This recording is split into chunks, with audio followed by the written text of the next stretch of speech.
speak on it with who you with, Curtdog. I'm out. I'm out. I'm out. I'm out. Welcome to speak on it with who you with, Curtdog. I'm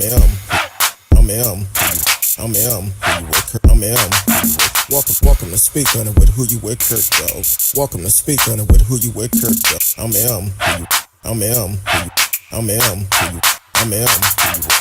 Welcome to speak on it with who you with, Curtdog. Welcome to speak on it with who you with, Curtdog.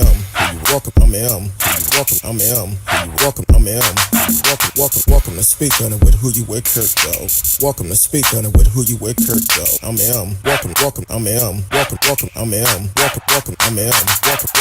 Welcome to speak on it with who you with, Curtdog. Welcome to speak on it with who you with, Curtdog.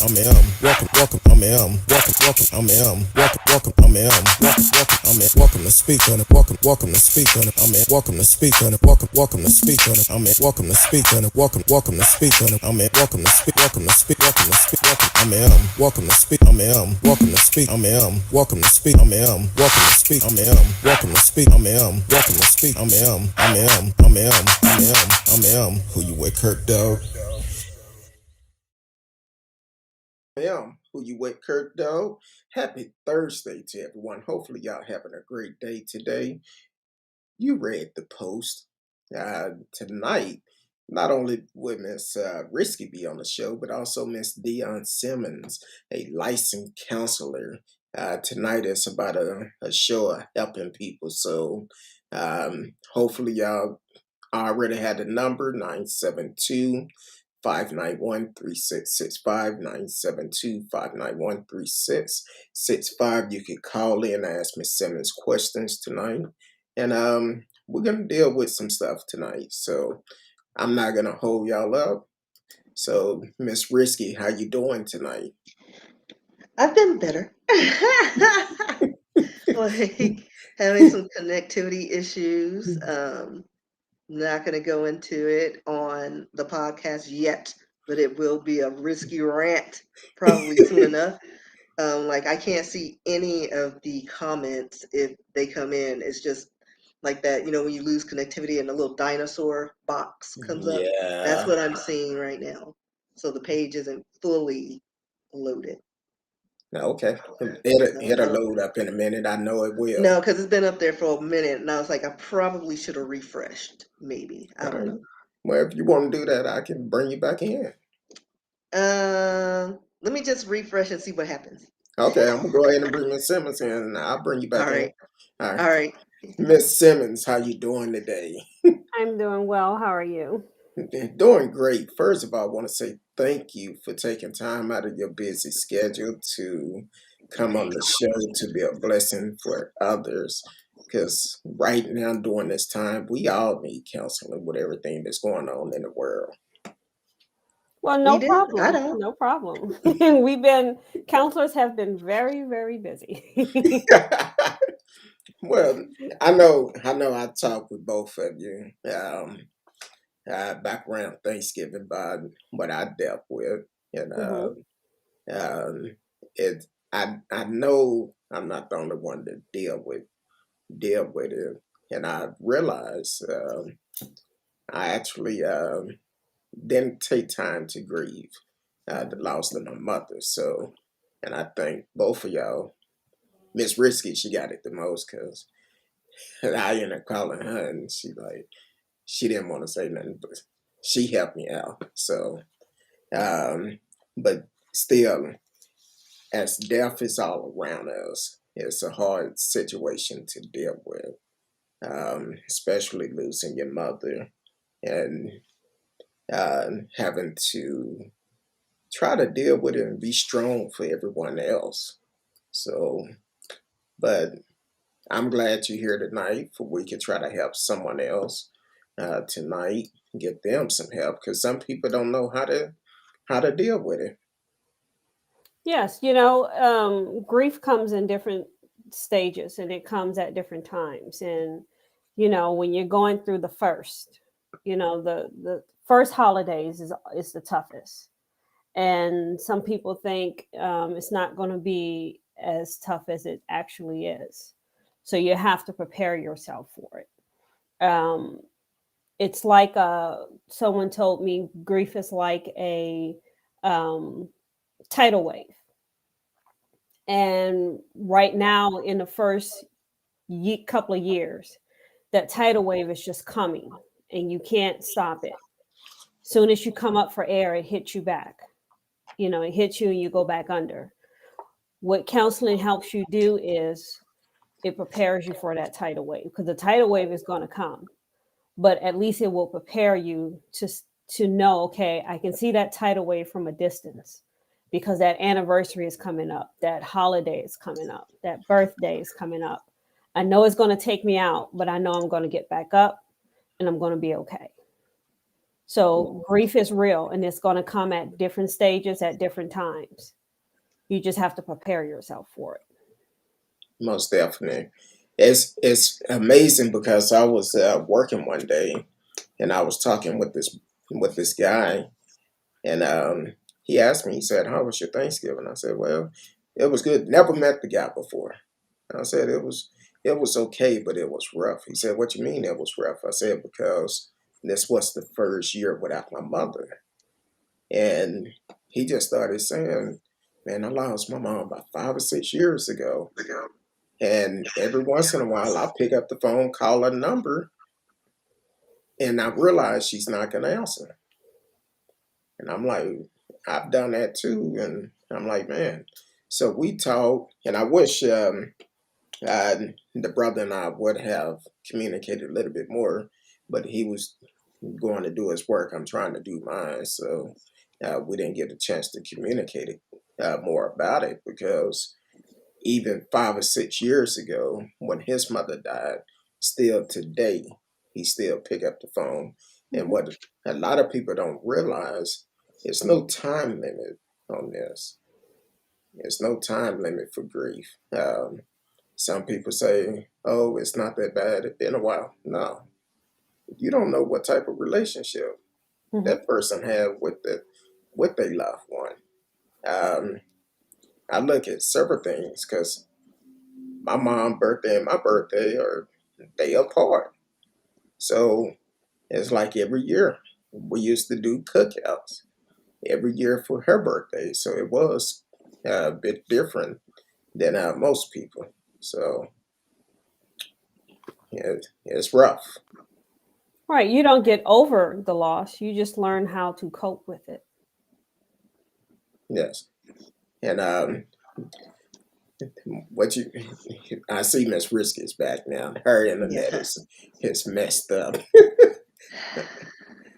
Yeah. Let them It's make gonna it. Let them. like I hope it's done doing whatever it's doing. Hopefully, we'll keep our finger crossed. Um, then also, um, with this pandemic, it seemed like every other week or so, or months or so, it's a new variant to come out, which we just heard on the news. I think it was when I got home. They was like, um, "Now we may have to take another booster shot." I'm like, "I haven't got my first booster," and they already talking about another one. Yeah. I'm like, "Wait a minute, something's not right," and that could be very stressful having to take shots because I don't like needles, and that's a I prefer to be hit in the mouth instead of drawing blood. But that's just me. Um,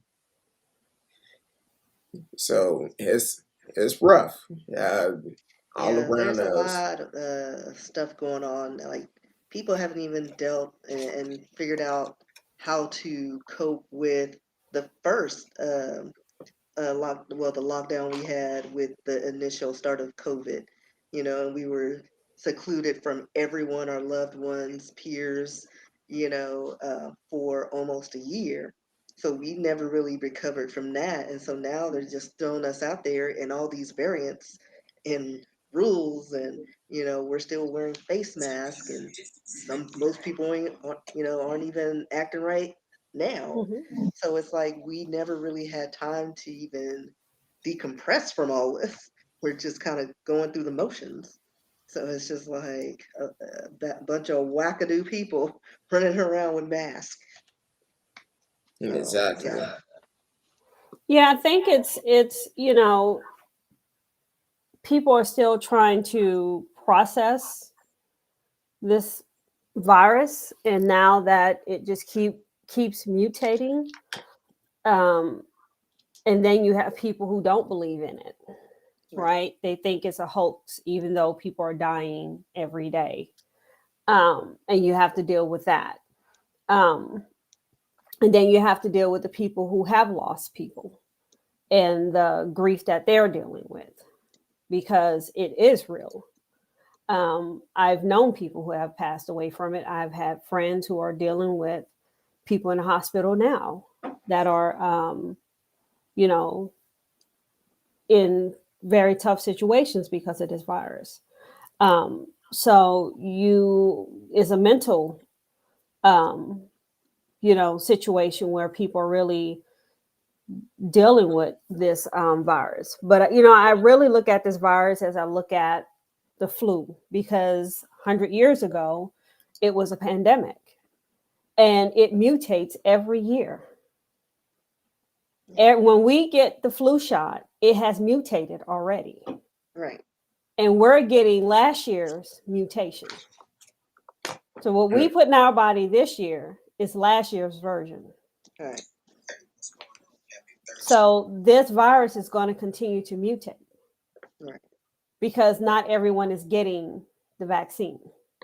True. So if everyone don't get vaccinated, and it's just my thoughts of it, I'm not a doctor yet, for not a doctor in medicine, but from what I gather, from what I hear on the news, if everyone doesn't get vaccinated, it's just going to continue to mutate. right. It's going to be a True. way So, of life. right, it's going to find a way to keep mutating. So to me, it's just like the flu. So every year you get a flu vaccine. Yep. So you're gonna line up and get your flu vaccination. You're gonna line up to get, your COVID vaccination.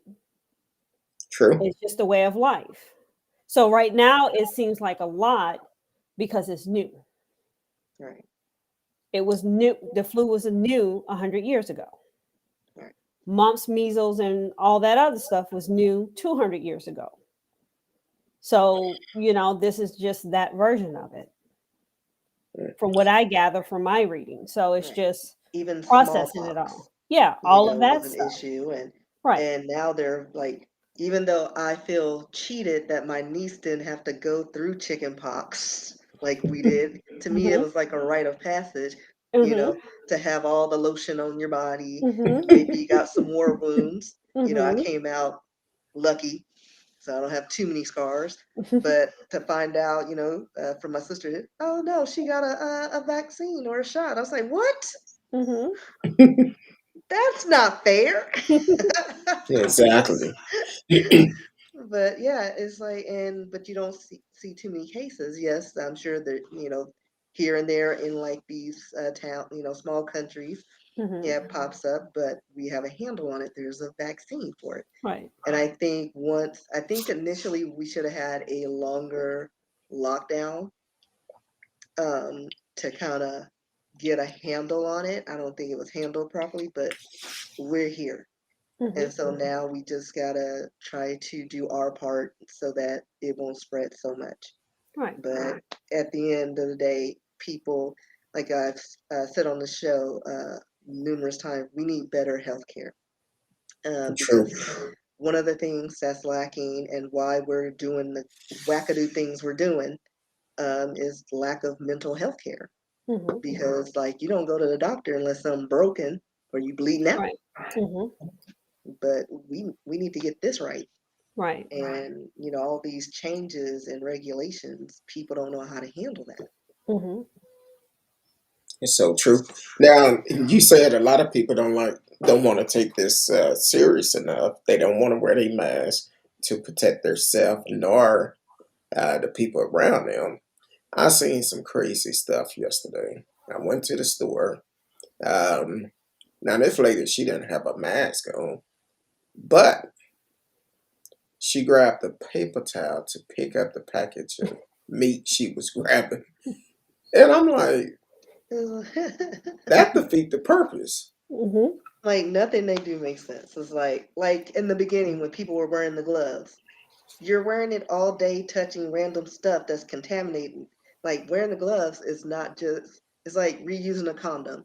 Like you're just passing on the virus. You got to change out your gloves. Or what I saw at one of the clerks at Dollar General or Dollar Tree, one of those. He used hand sanitizer on his gloves, and I was like, well, at least that's the smartest thing I've ever seen somebody do with Mm-hmm. gloves because he's handling money and transacting and touching things. I was like, that's the smartest thing if you're going to recycle gloves. Mm-hmm. But people were just touching everything, faces, hair, eh, all day in the car. Well, I'm Eden, wearing gloves. Well, I love Eden. when they wear their gloves in the store, but then they go into their wallet or their purse, with the gloves on. I'm like, so you contaminated everything in your wallet. Right, COVID is in your wallet now, right. and you're So going to now take when your you go wallet for that home. piece of gum in your purse, Yeah, you're eating COVID. yeah, yeah, yeah, Or maybe Exactly. salmonella from that meat you just yeah, touched. yeah. But it's just that it's the mind, the concept of not being fully knowledgeable, not Yes. taking the time out to really research Right, and understand everything there is to know about what COVID is, and how how you can get it. right. The lady who takes care of my son, I have a son on the spectrum, and she had, was very knowledgeable of COVID when it first came out. She wore the mask, the shield. Well, not the shield, but the mask. She changed in her garage. She did everything because she have, um, you know, medical history. So she really couldn't catch it. She did everything right, but she Mm. walked into a Walmart. She left my house, walked into the Walmart. My house is the only house she would go to outside of her house, and went into a Walmart and must have walked into someone sneezing or coughing, and it got into her eyes, and she Mm. caught COVID, and she was down for 3 months, and she didn't think she was going to make. She thought she would have to go to the hospital, and she fought it, and Yeah, she and still that's has, crazy. you know, issues from it. And this was a year ago. She Mm. still has complications from it. Yeah, one of my coworkers, her ex son-in-law, she knew him since he was like junior high, um, but and was like a son to her. He had other, health issues, got COVID, was in a hospital at one point, was on a respirator, recovered from that, but then had other issues because his lungs didn't fully recover Hmm. from that and passed away, 27 years old, Mm. with a 10-year-old, Hmm. and it's just like,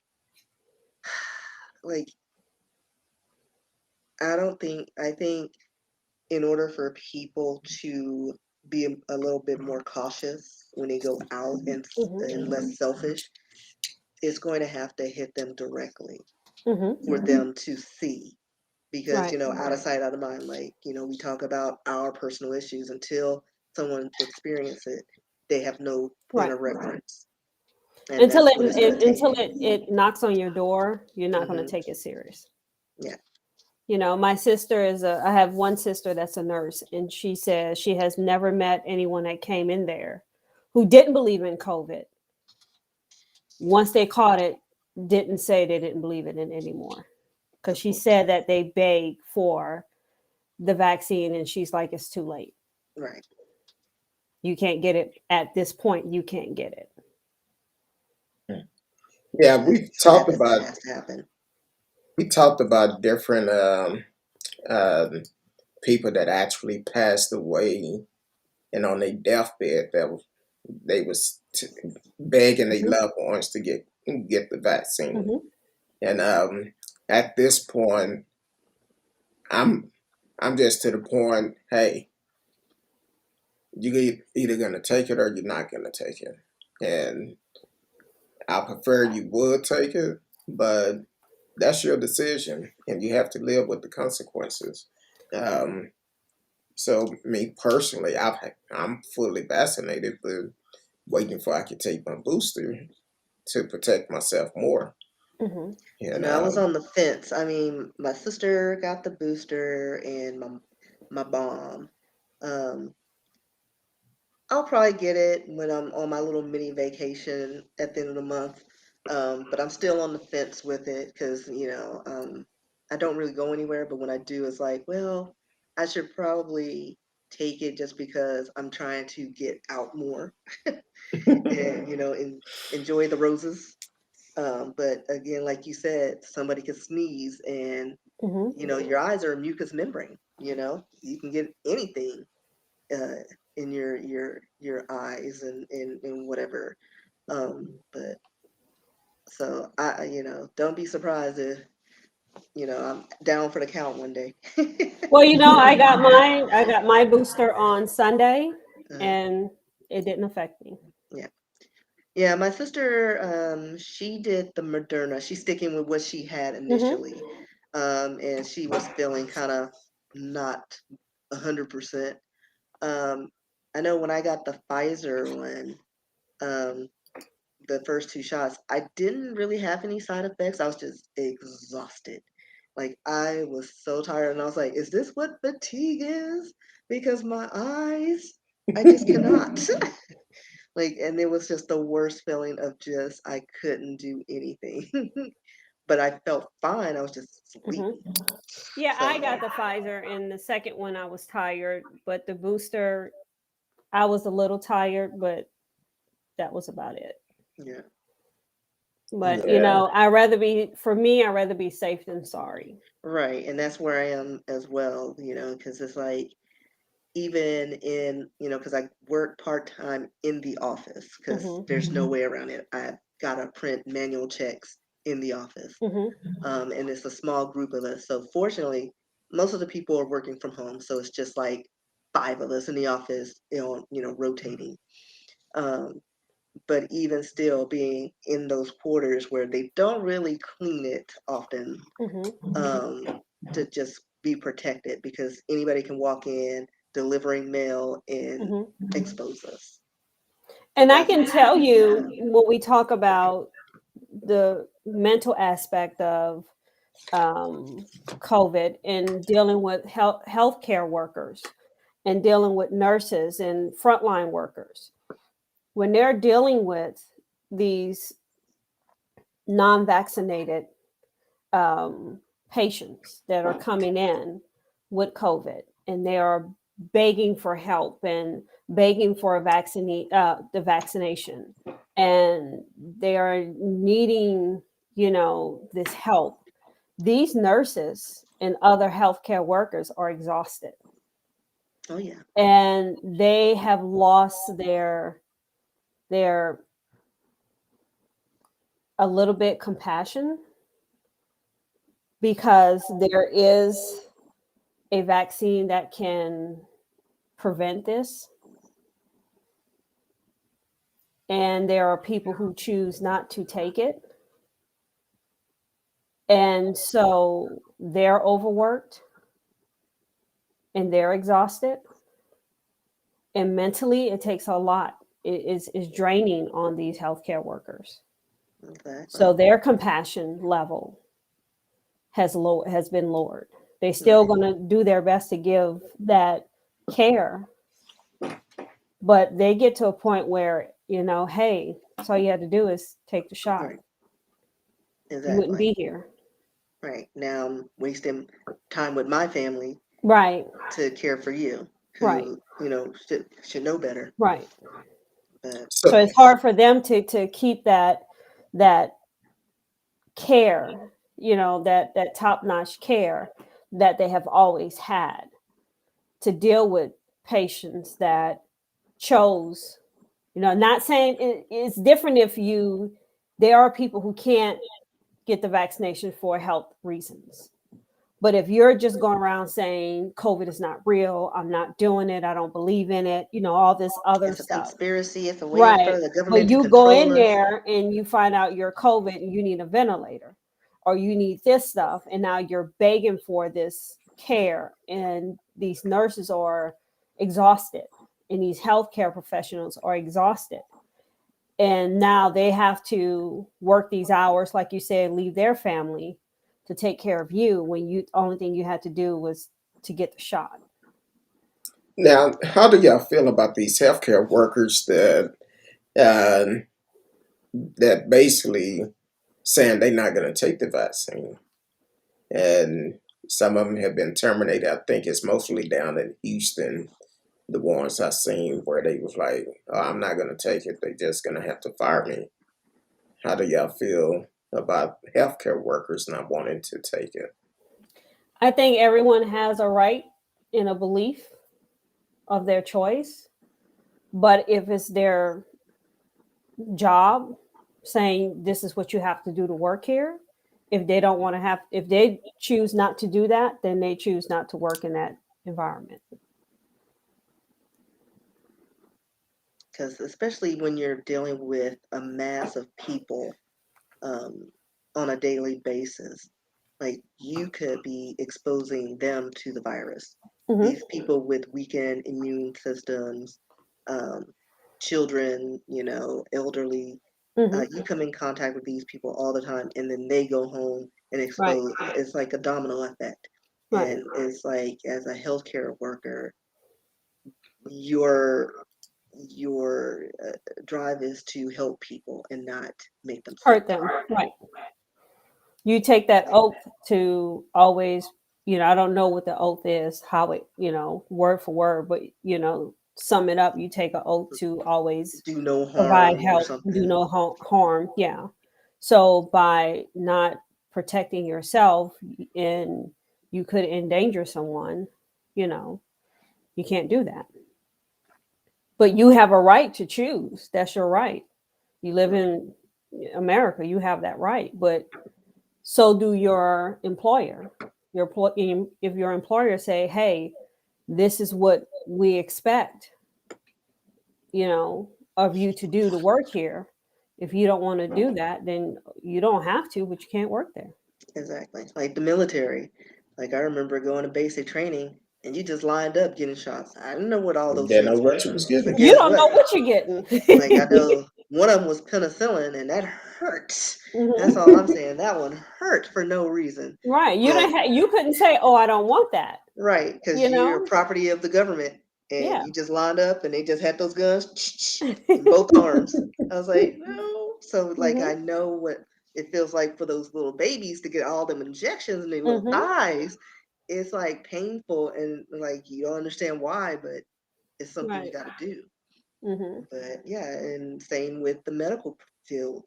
Listen, you're a part of this organization. Either get the vaccine or Gotta go. yeah. But I like how some of the hospitals were saying, "Hey, if you don't get the vaccine and you catch COVID, we're not covering your insurance for COVID. You're going to pay this $40,000 for your hospital stay if you As they catch should. COVID." Exactly. It's like, well, you didn't believe it existed, Right. and you work So, here. right. You don't believe in it, we're not covering it. So That's a good I thing. thought that was a good thing for them to do that. If Yes, you don't believe in it, neither do we. We don't believe in covering it. So I think that was a good caveat to that, saying, "Hey, you take care of that $40,000 bill." Mm. hmm just like those people is like always gotta go fund me. Oh, let my kids on a Yeah. ventilator. Matter Yeah. of See fact, how that GoFundMe works. See how Right. many people gonna pay Your for your that. your 20, 30-year-old son, it's like, Hmm. well, he's grown. He could have gotten the vaccine. Right. easy. But no, he wanted to gallivant and go to college parties and do all these things unprotected.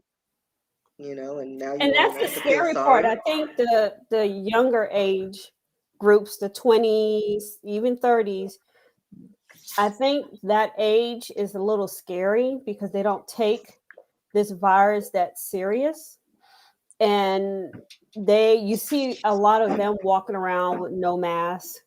They think they are, immune to anything. And that's Right, just that, you know, invincible thinking. So that age range is really scary because at first, when the pandemic first broke, it was this age group or this race of people. All these different, scenarios were going on. But that age group is really scary. When they had right, that concert in Houston, right, all those people, they didn't have masks right. on. At all. Just like looking like sardines, Yeah. just I'm all like, breathing the who same goes air. to something like that? Doesn't, I don't care if you're vaccinated, you still can get COVID, True. Exactly. and they're out there, and that's just alarming to me. So there's a lot of people that have this false sense of reality to think that And they false sense can't of get it. security. Yes, that's So yeah. scary. And that's why it mutates because of that false sense of reality and thinking that nothing can happen to them. Now, would you say that could be um, reason why people believe that this virus is not real? Do you think it could be a mental issue or just I think listening to the wrong folks? it's that age group who just don't think that death is real. I mean, when you were in your 20s, you thought you were invincible.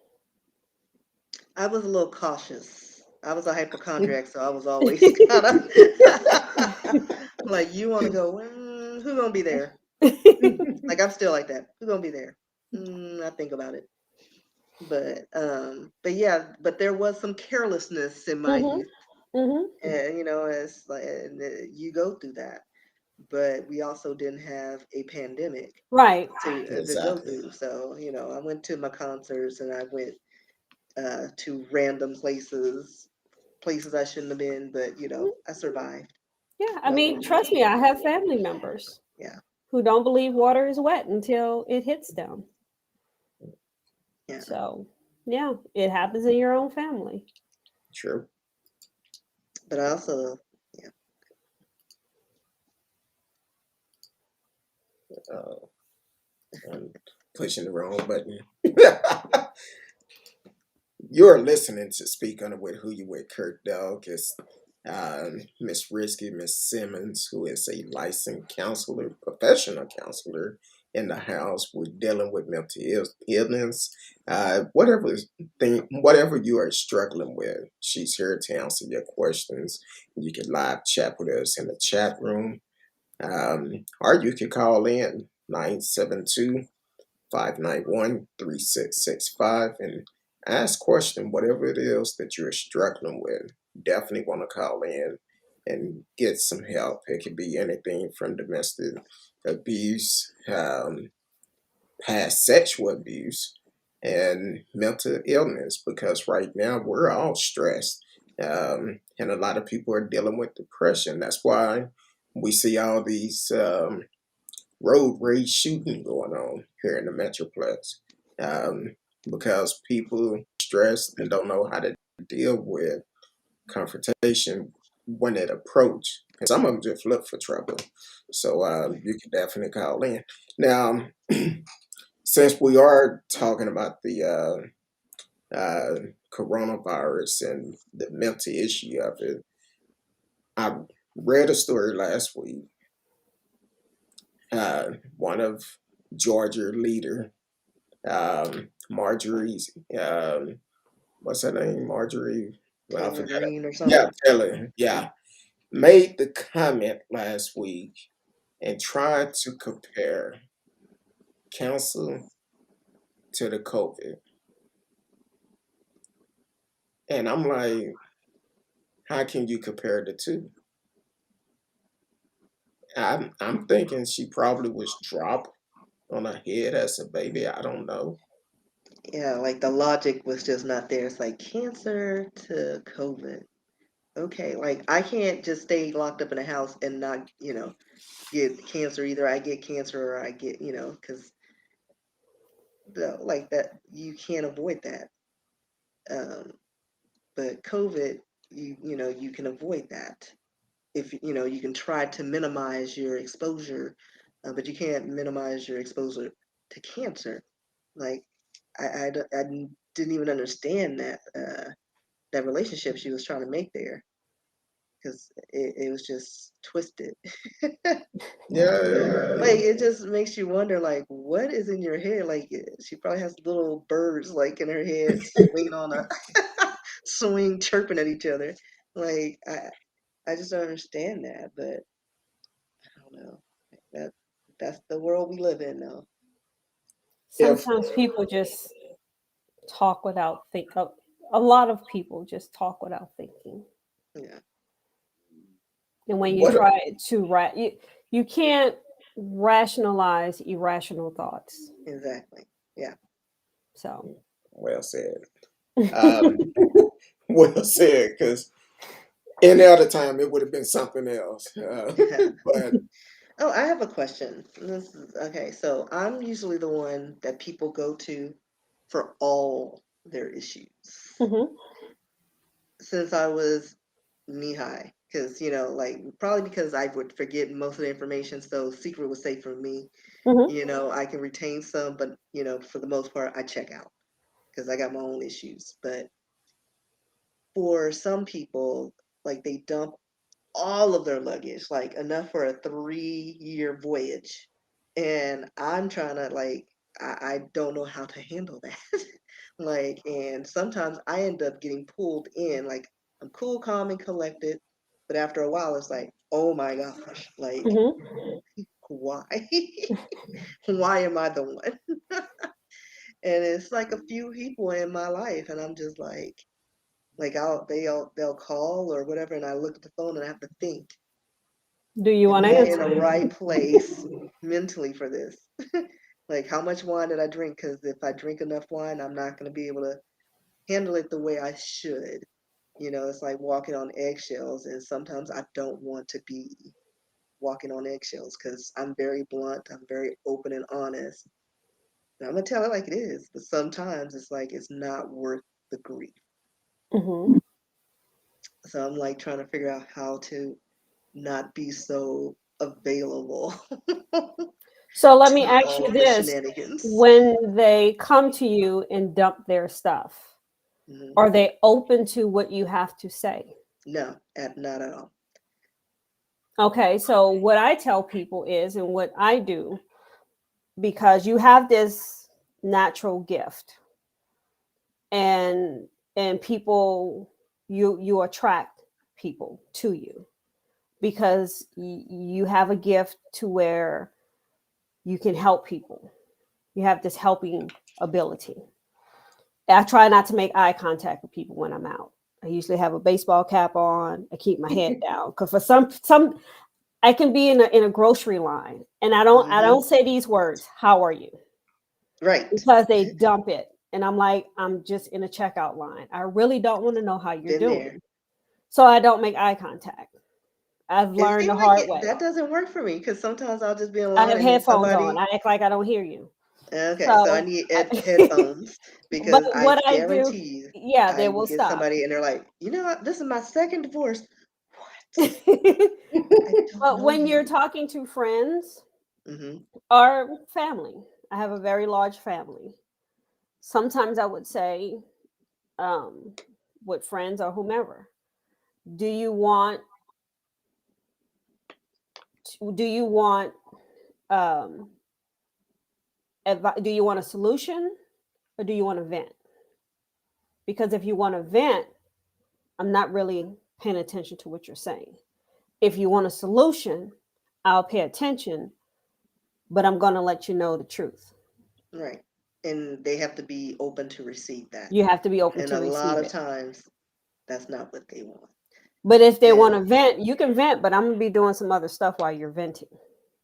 So I'm listening, but you may only get one ear. You can't have right, both right. And because that's you're what I not gotta gonna dump learn it to on do, is me. to kind of be at a Right. distance during that moment, because sometimes I get sucked into that vortex, Hmm. and then I'm like, oh my gosh, and then now the grievance is with me. Well, because And I what was like, people how do did I is get here? they dump their problems on you, and then they're fine, and you left holding all the bag. You're holding all of their weight. So now they're off and they're fine, and they'll probably go to bed and they can sleep at night because you have all their baggage. And now you're tussling trying to figure out their problems, and they're Yeah, fine. right, So if it's too much for you, you give them a counselor's card and say, hey, you need to go and talk to them because they can help you deal with that situation. Because that counselor is going to make them own that problem right. and make them understand what that problem is. Yeah, because I think with me, I think the issue is like, on one hand, they do want a solution and help, but they don't want to fully take ownership of Right. all their stuff. Right. And then once you offer them a solution, it's, well, I don't want to do this because there's always Hmm. excuses. Hmm. So they Um, don't want a solution. right. Just like Not being fully. almost pregnant. Either you're Right. pregnant or you're not. It's like, and it's frustrating because it's the same stuff all the time, Hmm. every day. And because like these people are close to me, it's hard to kind of separate. Right. So you say, So you know what? You need to go and talk to somebody. That's your yeah, best thing you can do. yeah, And if they say, well, I don't believe in counseling. Oh, you should. It works. yeah, Exactly. I'm a living yeah. I need to sign testimony of up that. myself. Even I'm a, counselors I have a counselor that I talk to once a month because I'm a human being. I have my own set of problems. Hmm. Even though I know how to solve problems, I'm still a human being. So I have someone that keeps me accountable. All right. Because at the Because end of the it's like, day, it's funny right. what lingers with you. Hmm. It's like, yeah, you may be all like gung ho and like, oh, well, I was able to help my friend, but then all of a sudden there's some in the back, and you're like, wait, why can't I release all of this? Well, I have learned because I worked 17 and a half years for CPS. When I'm done with my sessions, I cut it off. So I don't take anything with me Right. because I've been doing this for a long time and I worked for CPS for a long time. So, for counselors and clients ask me, how do you do this? How do you not take this with you? Because when I hit in, I'm done with you. And I don't pick you back up until I see you again because I move on to the next person because I don't take any of it with me. I Right. can, you know, leave you because I've learned how to do that. Right. Because you I separate, compartmentalize yeah, things I and separate business and personal. So when I see you again is when I pick it back up. Or if I have some homework I need to do with you, I'll do my homework on Mondays is my work time where I don't see clients, but I may do some homework. I may do some things that I need to take care of throughout the week. But I don't replay things. now, But are for there my free services, or say someone is semi-retired, are there things out available for them for that group, or um, some what do sort you of mean? counseling service that's free or not as expensive? Well, it depends. Or There are counselors that take insurance. hmm. There are counselors that take Medicaid, Medicare. Um, there are some counselors that do pro bono work. Right, So it just depends. on what you're looking for and Right. where. Psychology Today is the best place to go because a lot of counselors is on that website. I'm on that website. You go to Psychology Today, you plug into your zip code, and counselors in your area will come up. Your picture is on there, the counselor's picture, their bio is on there.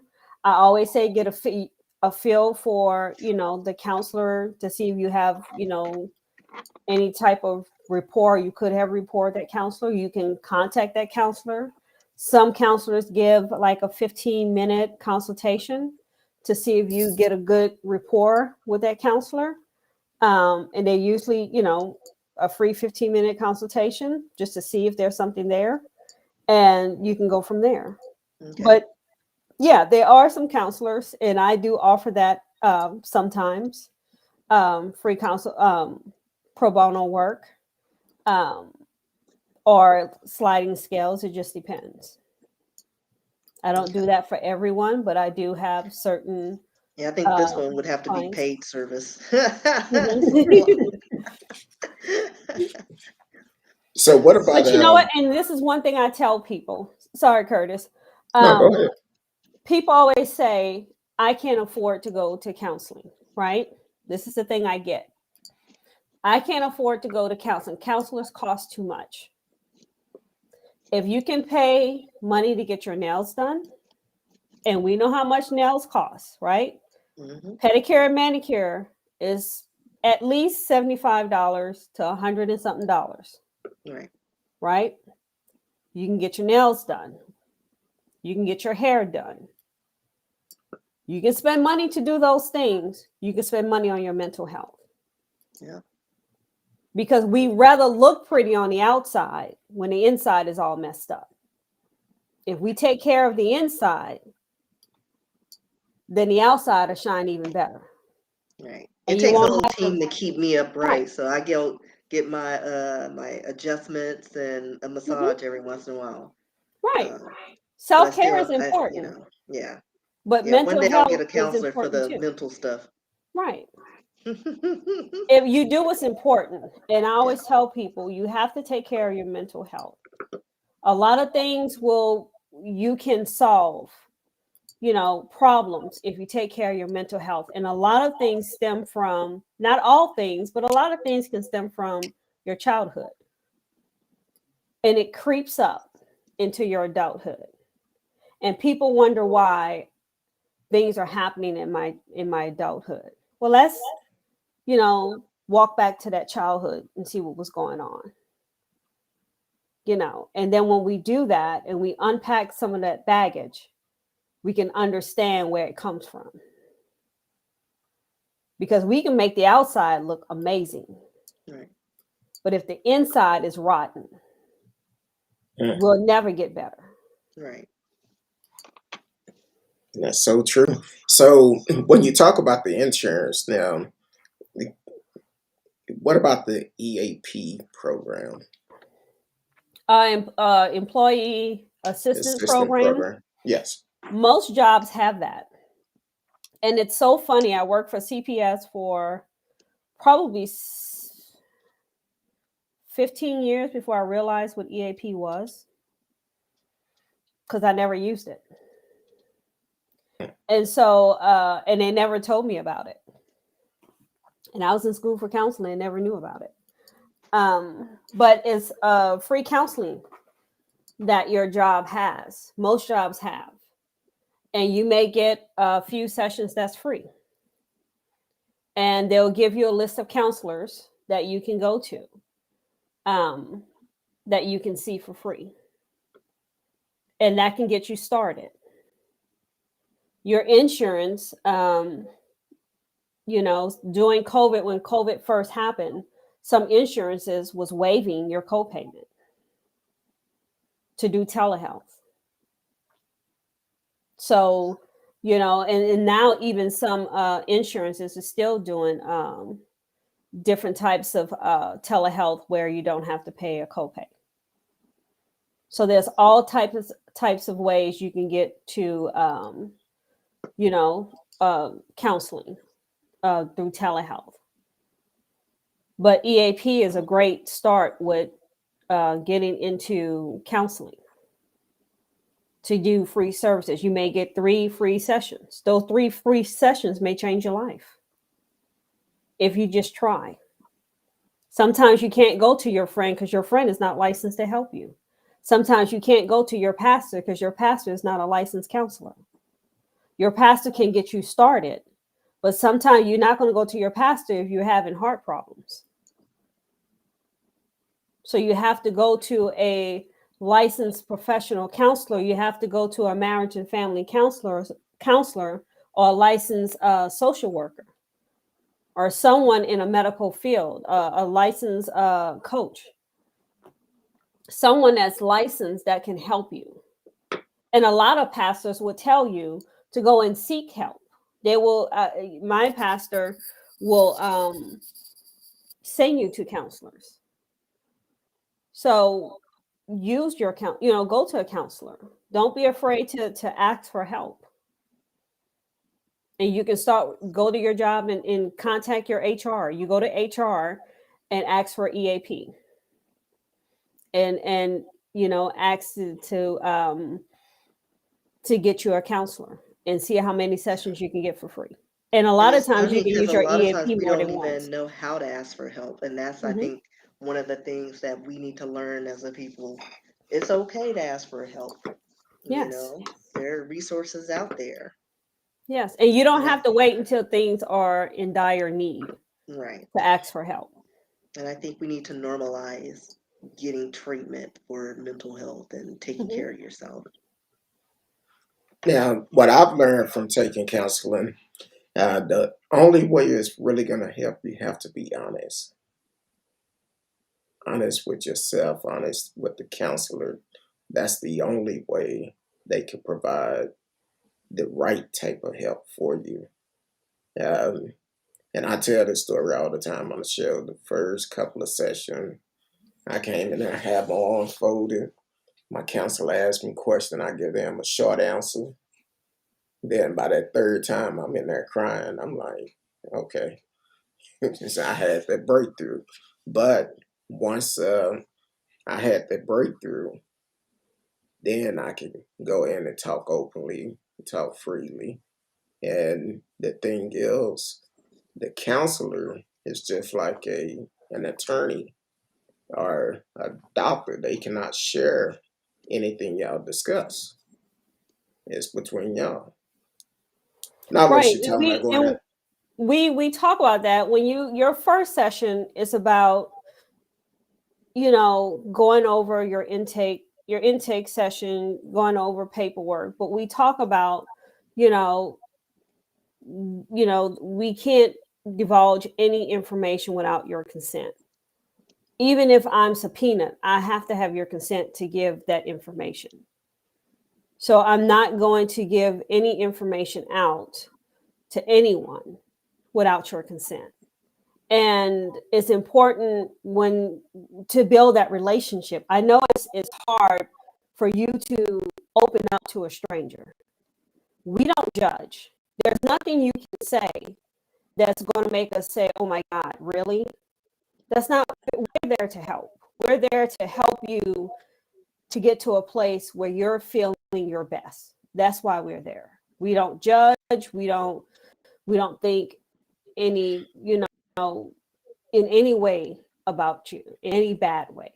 We're there to get you to a place where you're feeling good about yourself, you're loving yourself, you have high self-esteem, you feel like you can conquer the world. You feel like you're being the best of yourself that you can be. That's why we're there. And we want you to be open and honest. We know we have some people that open up on the first session and it may take 5 sessions before you open up. But we're there to help guide you to be the best that you can be. No judgments. And I always tell my clients, I don't judge. I'm not there to judge you. I'm just there to help. That's good to know. Hopefully, someone will take advantage of that EAP. Just go to your HR. If you are working, go to your HR. I mentioned, I think last week on the show, I seen a billboard where the insurance company was saying they offer free counseling with their insurance. So um, take advantage of it because the insurance is high. Take advantage of it. So definitely get help, regardless of who you are, what you're dealing with. Kind of like what Miss Simmons just said a while ago. A lot of our issues today stems from our childhood. You've been holding on to this dark secret and don't have the don't have the strength to bring it out. So this will be a good opportunity to do it, and being able to talk about it. Free your mind. You don't have to do it by yourself. Definitely, you have somebody who's willing to help you, which is a licensed counselor, and look at the long term of it. Because I know if I go 1 week without having it, it's a terrible week for me or for somebody feelings. Yeah. And then also, like massage, they tell you after a massage, you drink your water to flush all the toxins out of your body. I mean, and therapy is a way to flush all the negative energy out of your system because mental health, like all these disorders and things like that, they could be the reason why maybe you overeat, you drink too much, and do all the things. You putting all this negative stuff inside you on top of the stuff that's already in your head. And counseling could be a way to release all of that, and you can release all the toxins in your body. Because the mind, like your brain, can make you sick. Like I think one year I was so stressed for my job. Like I had to let it go. I had vertigo. I was getting hives. I was losing my hair. I gained like 20 pounds in like 3 months. And my doctor was like, you need another job. This is like, I saw you 3 months ago and all of these things have happened. And I was dealing with so many health issues that it took a specialist and my doctor to kind of peel away the layers, and they determined, girl, you're is depression. Like all of these things. And then it's like separate things were coming into play and they couldn't get a clear diagnosis. And as soon as we resolved those issues, like stopped losing my hair, I no longer had vertigo. And it was just like, huh, how about that? Like my own mind was making me sick from all the negative stuff I was taking in. Your body, there's a good book, and I had a client tell me that they actually purchased a book. Your body keeps the score, or yeah, your body keeps the score. I have it on my bookshelf. And what that book is about is your body, don't forget. When your body goes through a trauma, any type of trauma, your job was a trauma. Your body is reacting to that trauma, to that stressor. And it's letting you know, hey, I don't like this. Right. This is stressing me out. It's keeping score. Yeah. And it's manifesting in Yes. real symptoms. Mm-hmm. Everything from nausea, hair loss, hives, like all these random things. Mm-hmm. And it's powerful. The mind is a powerful Yeah. tool, and you have to take care of it. So when you go through any type of thing that happened to you, trauma, any type of issue in your life that you don't deal with, your body keeps the score. You may say, oh, I'm not worried about that. It sits back here, doesn't go anywhere. But then you're going to continue to deal with it. It's going to show in different ways. You're going to act out. Your behavior is going to show it. You know, Go those, through a bag of Oreos and right. like, I ate a whole sleeve. So your body, these automatic thoughts come in, these negative thoughts come in, because and then that's how you're going to react. Your reaction, your thoughts, your behavior, your body is going to react to it. Your hair starts to fall out. You're angry and you don't know why, because of that situation, because of that job. You physically sick in the morning because you got to get up, or you start getting sick the day before because oh, it's Monday. Now I got to start this whole week over. Right. I remember waking up in the middle of the night and I thought I was having an asthma attack. Hadn't had asthma Mm-mm. or It was a panic anything attack. since I was a child. Mm-hmm. Went to the doctor, he gave me an inhaler, things just like out of the blue. And it was freaking panic Mm-hmm. attacks. And Like panic I have attacks are no real. like and couldn't tell you what triggered it. I think it was just the anticipation of going into that job. Like Because it your had been body is Saturday reacting, and I even though go in you're on not, you Monday. don't think you're thinking about it, your body is Right, already picking it up. right. It's It's sensing like it. dreading Monday, Hmm. you know. And it was like, yeah. Yeah. I eventually left, so I'm cool now. Hmm. And it's weird how when you release it, then your body start to relax, and you Yes. start to feel it like, wow, I didn't know I was carrying that weight. That's what counseling does. When you start to release things, you start to feel better. You feel lighter because you don't realize how much weight you carry around when you're holding on to stuff. And it's funny, like your body will let you know if you're like I went, went to through a few jobs since then. And then there was another job and it was just I think my body was like having PTSD moments and I'm just doing payroll and then all of a sudden I'm like, okay, I can't breathe. Hmm. Like I knew this was not going to be the place Hmm. for me. Hmm. Fortunately, something else lined up and I'm at a great place. Upper management sucks, but my management team Hmm. rocks. But And the I people I tell work with rocks. I tell people, you're you know you have this intuition. People call it the Holy Spirit, people call it whatever they want to call it, but we all been born with this intuition. And you knew when you accepted that job it wasn't for you. Hmm. But you ignored that intuition. You ignored that gut feeling that told you don't do it. Hmm. But you did it anyway. Right. And you suffered the But, consequences. you know, but I like to eat, so I just took what was available. Right. So But sometimes I we have knew to it listen wasn't to going to be that permanent. consequences. Right. But it wasn't permanent and Hmm. things fell into alignment. And so it was like, great. So it all worked out. So it wasn't there Hmm. too long to where I was Hmm. like, "Mm." Right. But at least you was aware of, hey, I'm going to do this for a minute, but I'm going to keep looking. Right. But we have to stay in tune with our intuition when it says, oh, hey, don't do that. Yeah. Let's Red think about alert. that. You have to Abort. be alert. Abort. Mm-hmm.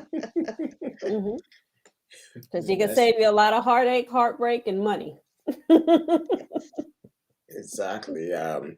Want to welcome everyone to the show. You are listening to Speak On It with Who You With, Curtdog. It's Miss Rskee and myself, and our special guest tonight, Miss Dione Simmons. She is a licensed professional counselor. She's here tonight to help you with whatever you're struggling with. If you are trying to decide how to deal with the struggle that you're going through, you can call in and you can also chat with us live. And she can try to provide the right information for you of how to deal with it. So um, now, definitely want you to call in or chat live with us, and she would answer your question live on the show. Had some people come in earlier. T. Cal, Marcella Smith, all the board is in the house out of Miami. So thank y'all for always tuning in, um, supporting the show, and we can keep it moving, keep it going. Um, so definitely, can you see the question, Ms. Simmons? The comment? Yes. I'm struggling with being assertive. Any tips? Um,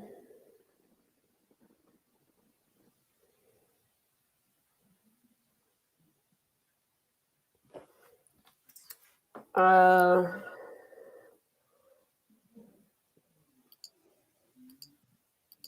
that kind of leaves with a lot of different questions for me. I It's would like, just what say, situation? yeah, what do you mean assertive? I mean, I don't know what's causing you not to be able to be assertive. Yes. Gotta Yes. help me here. I've been up all Yeah, need day, more so yeah. context. It's like when I'm at a restaurant and they give me the wrong food. How do I say?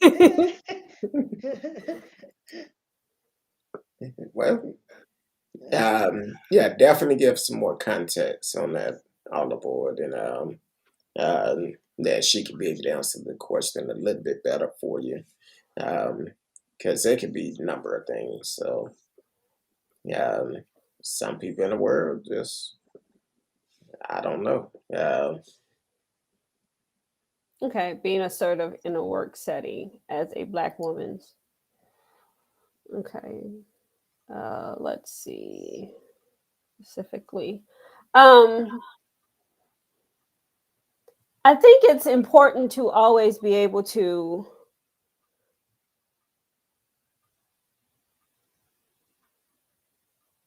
I guess stand your in a way stand your ground. I think it's okay to you don't have to always have to put yourself out there to be heard, but um I guess just make sure you're doing your work and you know what you're doing because you can be quiet and still be heard. Because when people see that you know what you're doing and you're doing what you're doing your job well and you're doing efficiently. I can't say it right now because I'm tired. But you're doing your job well, then they see that. I think the ones who make the loudest noise is not always the ones that know what they're doing. So to be assertiveness is for me, it's just taking care of your business at work. And that's just by doing your work um well. What do you do if you don't mind me asking? If she want to know what type of work that you do, all aboard, definitely type it in and let us know.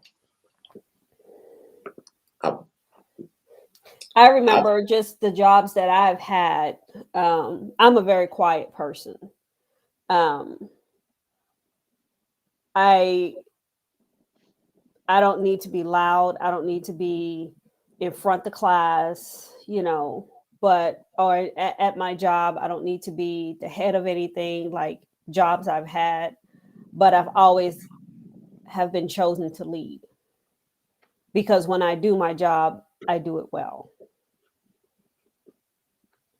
So I do better. I do best watching people and doing what they don't do. And what I mean by that, you have some people who insert themselves into things, culinary field as a chef. Um,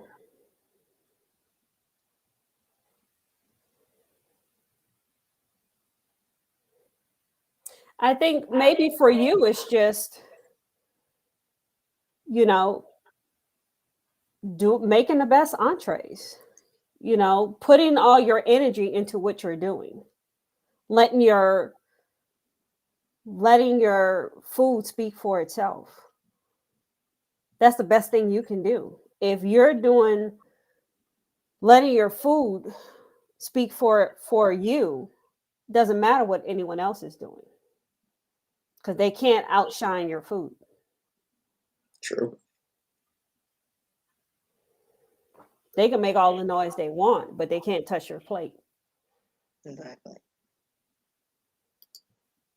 And That's most how of you them, insert yourself and be more assertive by letting your food speak. Because that speak volumes.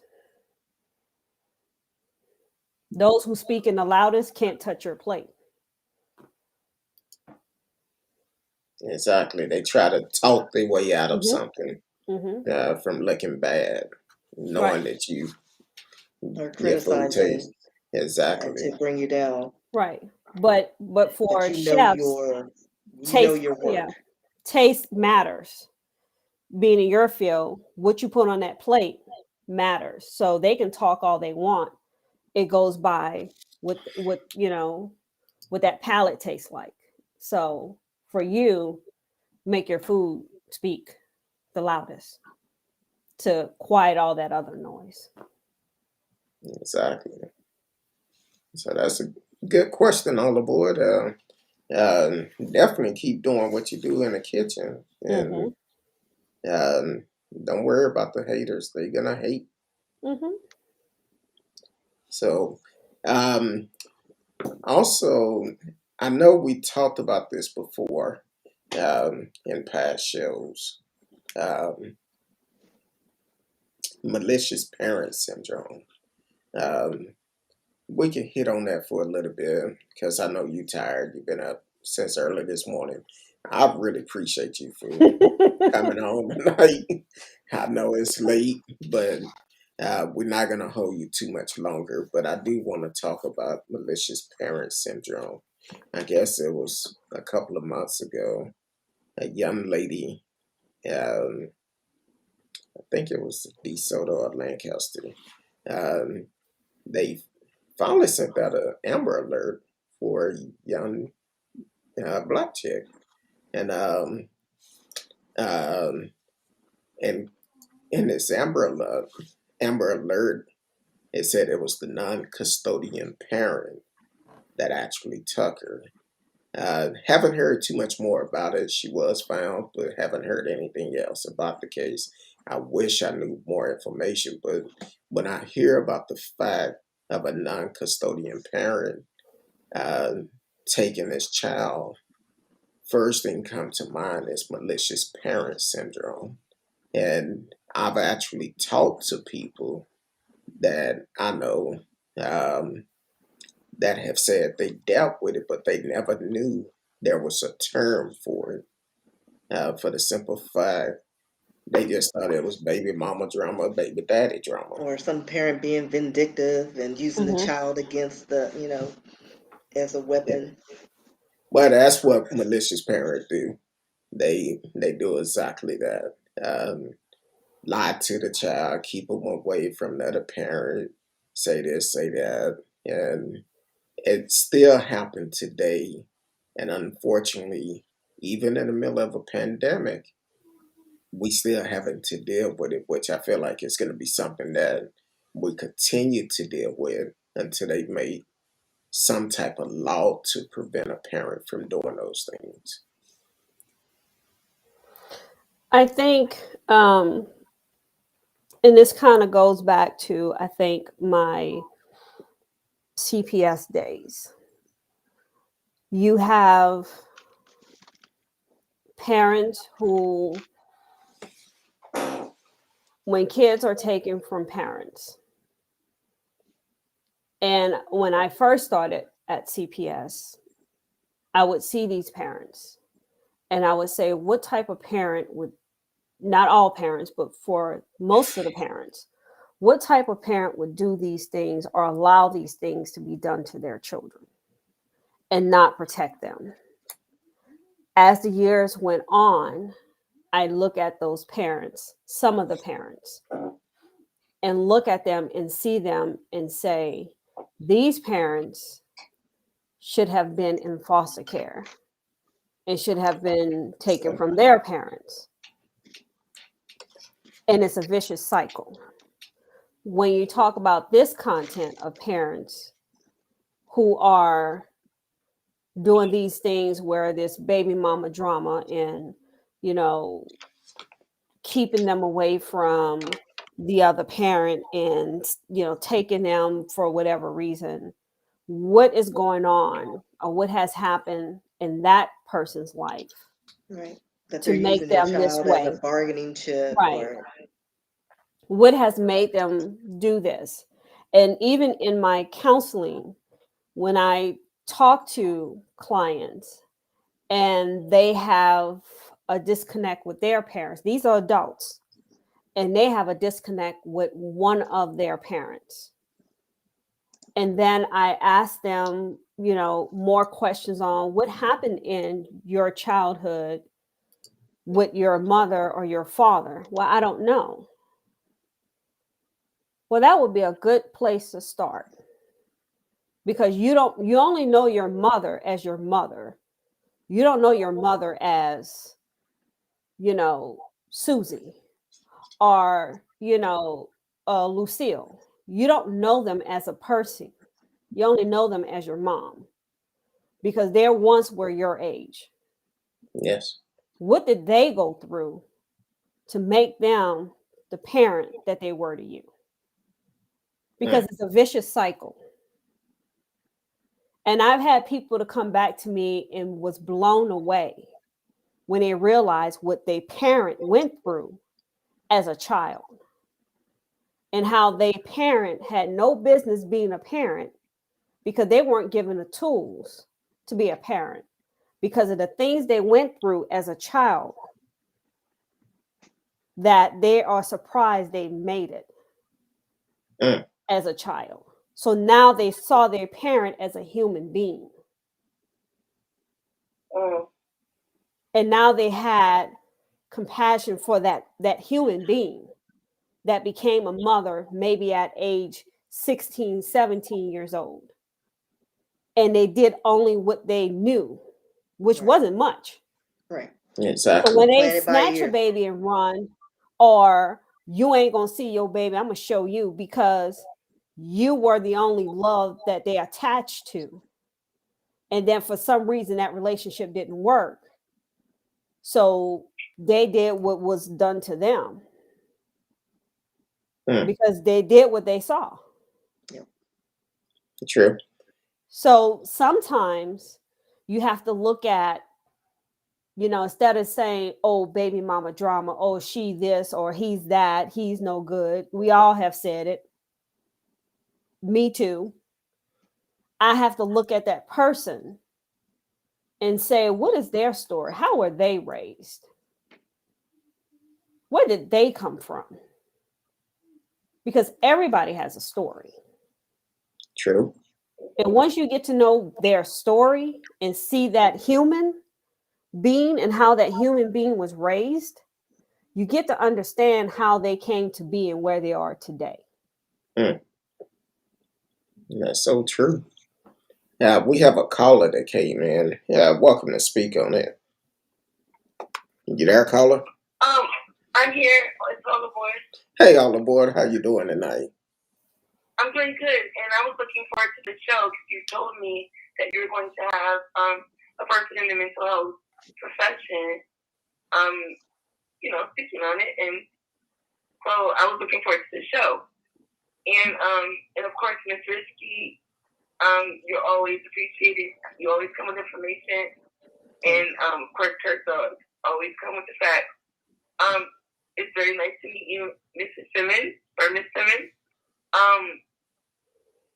I have a question, and I don't know if you can elaborate on this, but me and a good friend of mine were talking earlier today about the relationship that happens between, like in the early years of a child's development, between specifically the mother and the son. When they don't have a healthy relationship with the mother, it seems like it does like extreme damage, and vice versa to the girls that don't have a relationship with their father. Is there something like psychological or science behind that, or is it just what we've experienced, what I've experienced, my friend and I? So I'm trying to understand your question. So as a child is a baby, the relationship a son has with the mother versus a daughter has with their dad. Well, like when it seems like from my research, when a boy doesn't have a good relationship with his mother, like when she's not nurturing, it can affect them like in their development. That's what it seems like. And when a girl doesn't have a good relationship with her father, it can affect the things that she does. Like you end up, for example, searching for love or like Mm-hmm. You know, things like that. Is there science behind that, or is that It is, and I think it's sorry, my brain is I just ended a semester, so my brain is I know fried. it's late. I just turned in my last paper, I think Sunday or Monday, so my brain is pretty fried right now. But I want to say is is either Erickson or I think it's Erickson. I forgot what stage that is. But I think what you're saying is, and what I tell people, the most important person in a girl's life, actually in both males and females, boys and girls' life, is a father.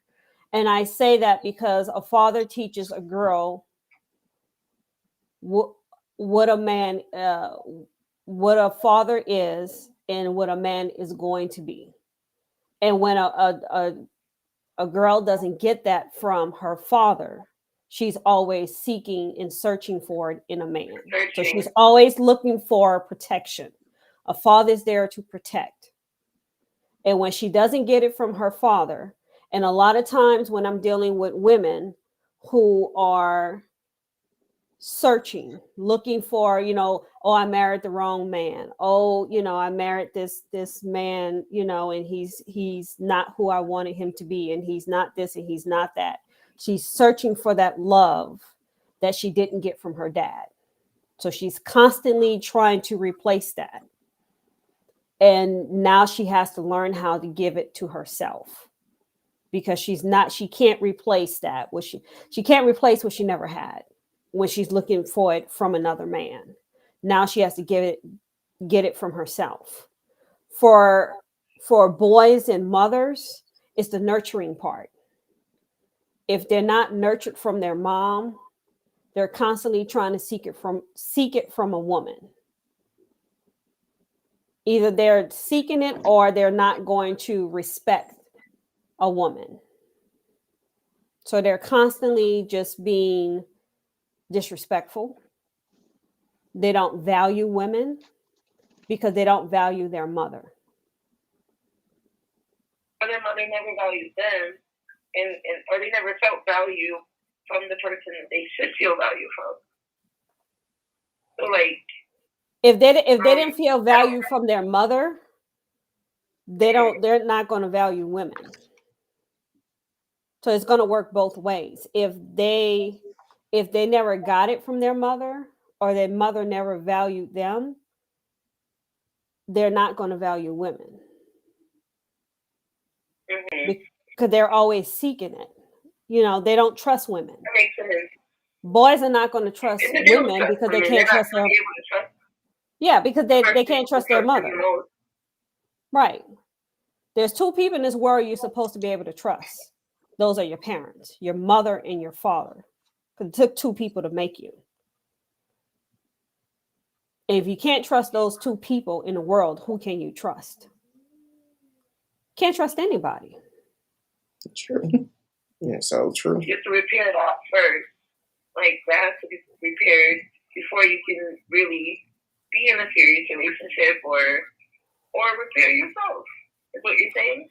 Right, because if you can't repair that relationship, let's say, okay, I worked for CPS for 17 and a half years. A lot of times that relationship will never be repaired.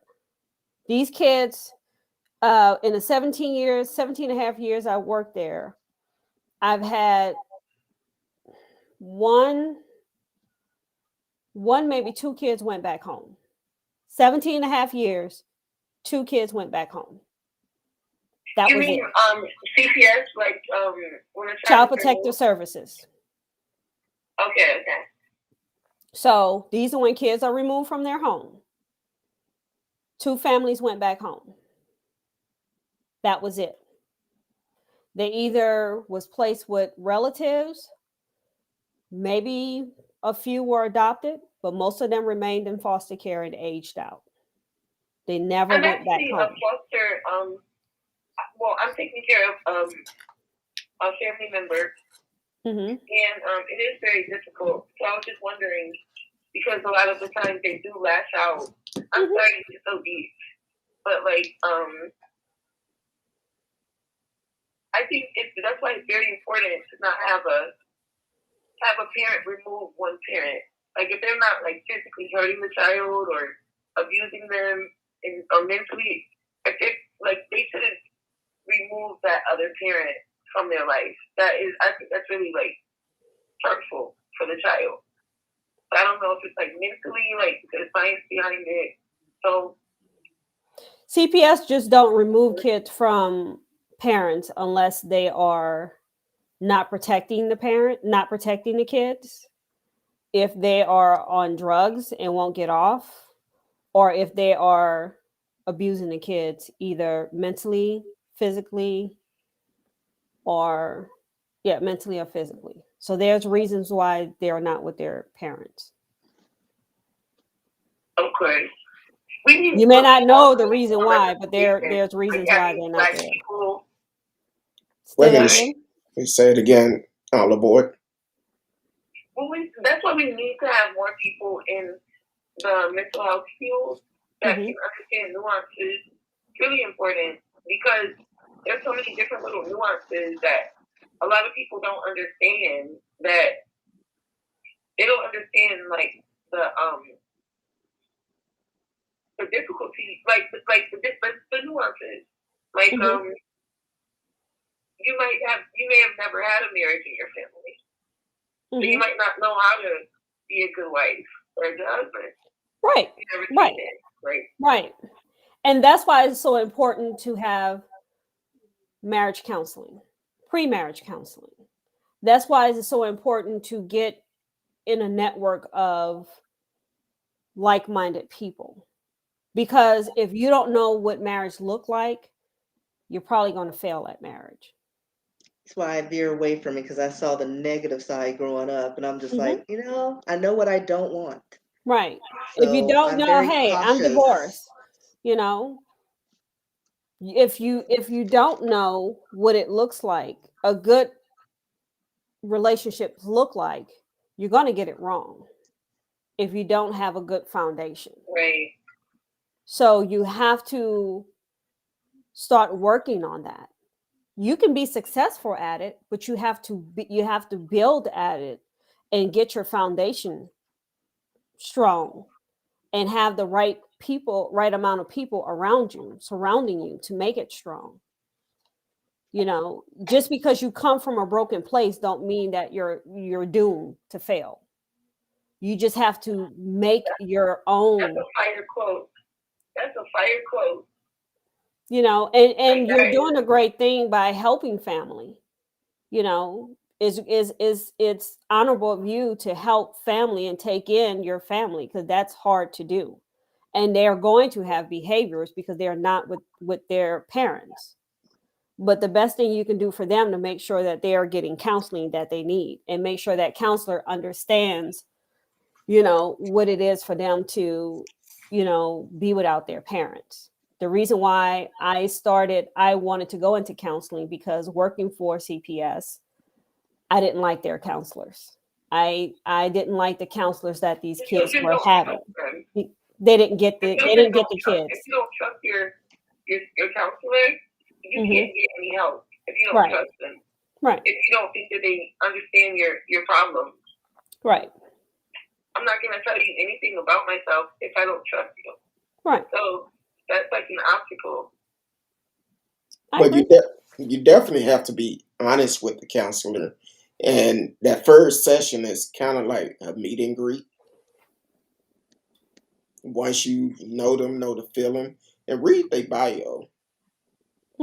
Read their bio. See what they're all about. And then that can kind of give you a decision if you want to deal with them or not. Because me personally, I'm going to be honest, I wanted to deal with a black counselor because they would understand me better than someone else could. Now, that's just my personal choice, but I need somebody who probably have gone through some of the things I've gone through, compared to somebody who was raised with a silver spoon in their mouth. Yeah, you don't want to explain poverty and teach them poverty when you're trying to get mental health. You don't want to explain the struggle being Right. Black. Like, you don't want to explain that. So you take your time and you research. You do your research. Even for me, looking for a counselor just for myself. I went under Psychology Today. I looked at people bios. I took my time, and I'm in Arlington, Texas. My counselor is in Sugar Land, Texas. That's how long it took me to find somebody. Because I took the time and found someone just by their bio until I got comfortable with what I was reading to know that, okay, I think I can work with this person. And that's what I need to do too, so I can, it's like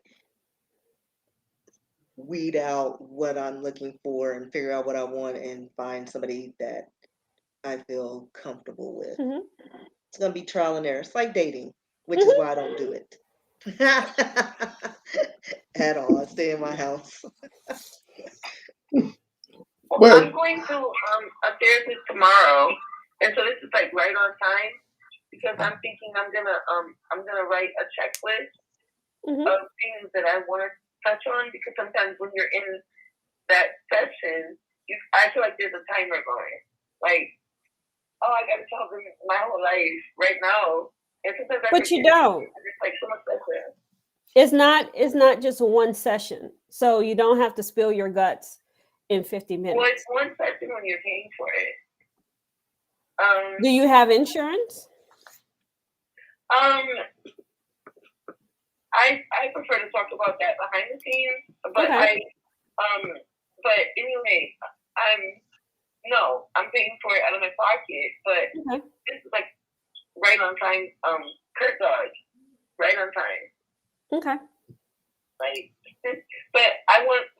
But let me say this: when you talk to your counselor, and it's just us, I do side notes, I do sidebars, even in my counseling session. I'd be like, hey, time out, sidebar. When you talk to your counselor, you let her know what's going on with you, and you see if she has a sliding scale. If she's a counselor and she knows your situation, she will, and if she's a counselor and she's doing it for the love of what she do, and she's not doing it just for the money, she will work with you. But why wouldn't you do it for the money? I do. I mean, you do it for the money, but you also do it to help people. That's what I mean. I like that.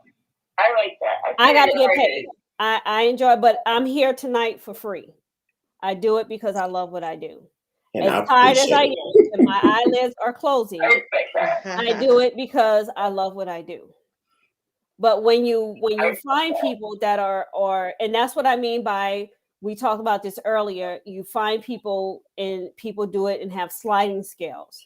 Because you told me, hey, I'm taking care of family members and I'm doing this and I'm doing that. Hey, I'm listening to what you're saying. You have a heart. You're going above and beyond for yourself. You're working, you're in a field, in the chef field, culinary field. You're doing these things. In just the short time you've been talking, I'm listening to what you're saying. So you're paying out of pocket for counseling. You're getting help. You're trying to figure out whatever's going on with you. A counselor is going to listen to that. So because you're paying out of pocket, a counselor is going to say, okay, how can I help? And if they don't, then I should reevaluate if Right. Is there a checklist of things that we should look for in a counselor? That's my question for you. You got to go by that intuition, that gut feeling that's telling you, am I going to get what I need from this counselor? You have to trust your gut. When you're talking to that counselor, am I being heard? Is she listening, or he or she listening to me? Am I getting the feedback I need? Or are they just looking at that clock, waiting for that time to go by because this is a cash payment? Now, also, all aboard, you may not been on the show at the time, but if you go to the psychologytoday.com, And correct me if I'm wrong, Miss Simmons. You said there may be some on there that would do it pro bono. Yeah, they'll have on there if they take sliding scales or stuff like that, because sometimes they have interns, they have master level students, they have other people that works in the office that can take smaller fees, than what the counselor can take. And that counselor herself may take something, lower. I'm gonna watch the show from the beginning, like after everything is finished. I always check the replay, but that's valuable because I'm going in the morning. So thank you for listening to my call, and I'm gonna just be tuning in and taking in this information. No thank problem. you, Rskee. Thank you, Ms. Simmons, and thank you, Curtdog, of course. Appreciate it. And I did pull up your areas, a lot of different counselors on there. So you should be able to find one on there that can actually work with you. It's hard because they don't understand, like, I'm not going to open up to a person if I don't trust them, or if I have to explain everything about, like, every little thing to them, I'm not going to trust them.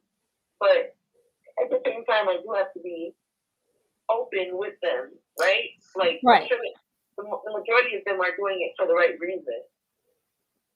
But I'm gonna look into the sliding fee, and if she don't do a sliding fee, I'm canceling her.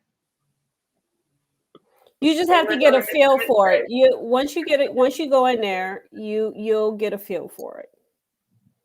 Okay. You just go in there being open, and then you can go from there. Okay, thank you guys so much. All right. And one last thing, if you go to psychologytoday.com, if you go over to the price and have a key where you can put a sliding scale, and it'll show you which ones have a sliding scale on there. Okay. So definitely do it. The name is up on the string, so definitely do it and get some help. So I appreciate you all aboard for always supporting the show, and let us know how it went. I'll let you know. All right, I definitely. Thank you. I'm gonna keep watching. I'll be in the comments. All right, I appreciate it. Okay. Good night. All right, have a good night. All aboard been rolling with us for a while now. I don't know how long it's been, but I'm gonna be respectful for your time, Miss Simmons, because yes, I appreciate it. Because see, by this time, Rskee been sent me a message. I gotta go to bed. So no, but I definitely appreciate it. Thank you for calling in all aboard. And we'll talk about it later on, Miss Rskee. But definitely continue if you are in the Metroplex, definitely reach out to Miss Simmons if you have questions or if you're looking for a great counselor. And also, she do work with other counselors here locally. She have I know he's gonna kill me. I forgot his name. Harold Willis. Yeah, another great counselor, and he specializes in I don't want to quote it wrong, drug and alcohol or drug and alcohol. So if you someone that is struggling with it, she have a group of counselors that she work with. If she don't specialize in that field, she can refer you to someone. So definitely reach out to her and get some help because we all need some help. So I definitely appreciate you, Miss Simmons, and Christmas time got to do something special for you. So I definitely appreciate you for volunteering your time for us coming on the show. No problem. Any closing remark, Miss Simmons? No, I just wish everyone a Merry Christmas and a Happy New Year. And I hope everyone take care of themselves and be safe out there. And, just if they need help, don't be afraid to go out there and get help. And if they know someone that needs help, tell them to get help as well. Exactly. Well, I definitely appreciate it. And until next time, Miss Rskee, were you still going to do that tonight? What we talked about? Um, we'll just post it on Okay. your page, and Okay. because we still got to work out some particulars. All right. All right. Well, definitely continue to follow the show. Follow us on all platforms. Miss Rskee Books. Um, her website. rskeebooks.com. You can check out my works. I'm everywhere on social media at RSKEE, TikTok, Instagram. That's where I live. So hit me up on my page. We may be doing some giveaways. So just follow our pages and we'll put more information out on that. Okay. Um, and you can find me on all social media. I'm gonna be honest with you. It's best to send me a message. I will respond quicker. Um, Miss Simmons, I know I have your number up. If is that the best way of them contacting you, or do you have a social media page or a website they No, can go I to? think everything is down for now because I'll be moving into my new office in January. I'm not taking any new clients until then. But they can give me a call on that number. And my website and all that will be up in January. Oh, okay. Well, I definitely appreciate the both of you, and uh, until next time, we will see y'all then. Love each and every one of you. Peace.